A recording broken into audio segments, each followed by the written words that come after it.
আসসালামু আলাইকুম সুপ্রিয় শিক্ষার্থীরা, আজকে মডিফায়ার টপিকে পার্টিসিপল সম্পর্কিত আলোচনা করব।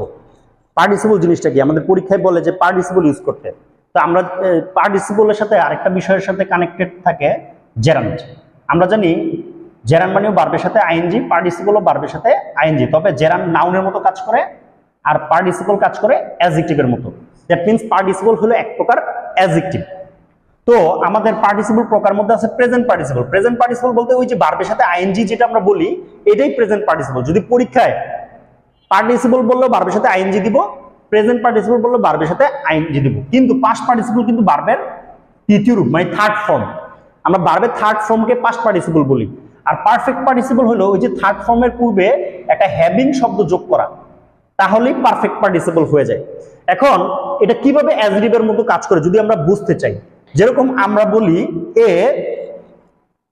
রানিং বাস, এই যে আমরা জানি আর্টিকেল এবং নাউনের মাঝখানে সাধারণত অ্যাডজেক্টিভ থাকে, তবে এ রানিং বাস, কারণ বাসটা কি রান করতে পারে। কিন্তু একটা কনফিউশন দূর করি, এ স্লিপিং বেড, এ স্লিপিং বেড। এখন অনেকের কাছে মনে হচ্ছে আর্টিকেল এবং নাউনের মাঝখানে একটা ভার্বের সাথে আইএনজি আছে, এটাই মনে হয় অ্যাডজেক্টিভ। না, কারণ বেড তো স্লিপ করতে পারে না।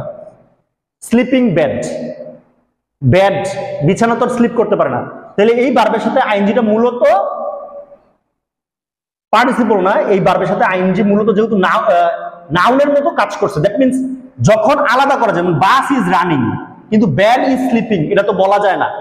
যেহেতু বেড আর স্লিপিং কে আলাদা করা যায় না, তাহলে এই ভার্বের সাথে আইএনজিটা মূলত নাউন, আর এটা হলো জেরান্ড। আচ্ছা, তো এ রানিং বাস, অথবা যদি বলি এ স্লিপিং ক্যাট, ক্যাট কিন্তু স্লিপ করতে পারে। যেহেতু বিড়াল স্লিপ করতে পারে, এটা অ্যাডজেক্টিভ।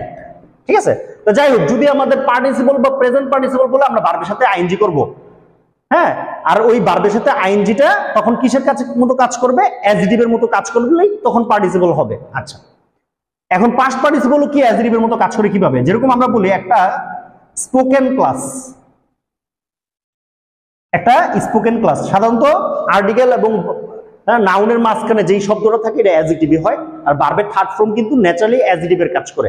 এই স্পোকেন ক্লাস, অথবা একটা লিখিত বই, এ রিটেন বুক, একটা লিখিত বই। এখন অনেকের কাছে প্রশ্ন, এটা ভার্বের থার্ড ফর্ম, এটা অ্যাডজেক্টিভ হলো কেন? কারণ আর্টিকেল এবং নাউনের মাঝখানে এখানে যে স্পোকেন শব্দটা, এটা আমরা জানি আর্টিকেল এবং নাউনের মাঝখানে শব্দটা সাধারণত কি হয়? অ্যাডজেক্টিভ হয়। তো ভার্বের থার্ড ফর্মও কি হতে পারে? অ্যাডজেক্টিভ হইতে পারে। সবার জন্য শুভকামনা। Thanks for watching.